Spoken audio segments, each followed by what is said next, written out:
நம்மை சுற்றி சூழல் விழிப்புணர்வு செய்திகள்.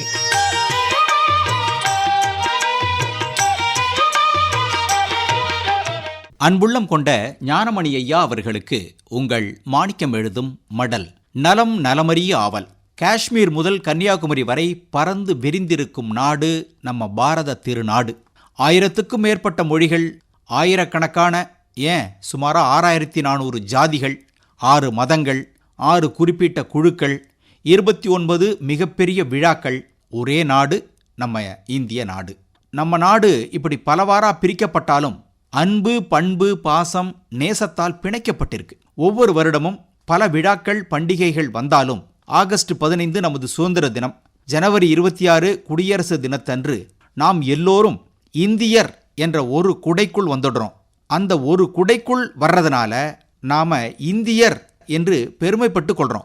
உண்மையிலேயே இந்திய நாட்டை சேர்ந்தவர், பாரத திருநாட்டை சேர்ந்தவர் என்பதில் நாம எல்லோரும் சந்தோஷப்படுறோம், பெருமைப்பட்டு கொள்கிறோம். ஒரு நாடு, ஒரே தேசம் என்று சொன்னால் அந்த தேசத்திற்குரிய இனம், மொழி, பழக்க வழக்கங்கள், பண்டிகைகள் என்பவை பாரம்பரியமாக மக்களால் பேணப்பட்டு வருகிறது.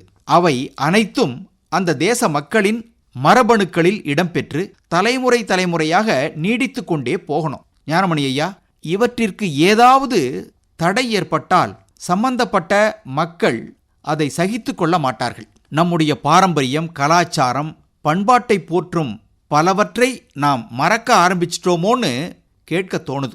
பெண்கள் மத்தியில் விளையாடப்பட்ட கும்மி, இதே போல கோலாட்டம், அருமையான விளையாட்டு.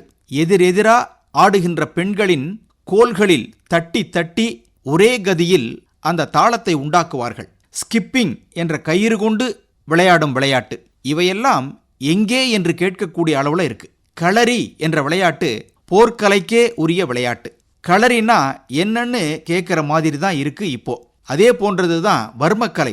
தொடுவர்மம், தொட்டுவர்மம், நோக்குவர்மம், படுவர்மம்னு 4 பிரிக்கிறாங்க.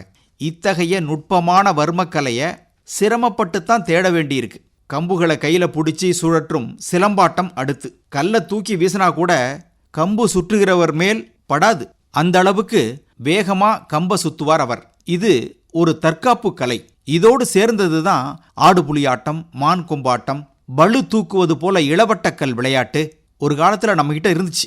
இதை வச்சு கல்யாணமாக போகும் மணமகனின் உடல் வலுவை கண்டுபிடிப்பார்கள். ஞானமணி ஐயா, உங்க ஊர்ல இந்த பாரம்பரிய கலை விளையாட்டுகள்லாம் இருக்கா?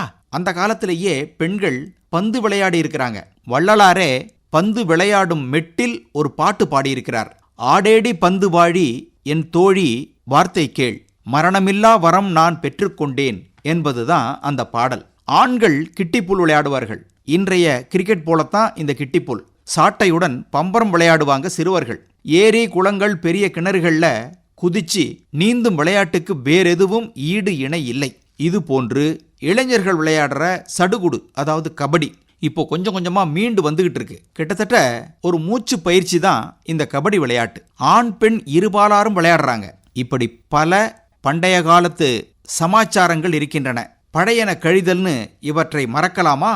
நமது பண்பாடு, கலாச்சாரம், வரலாறு முக்கியமானது, விட்டுடக்கூடாது. இப்படிக்கு மடல் மாணிக்கம்.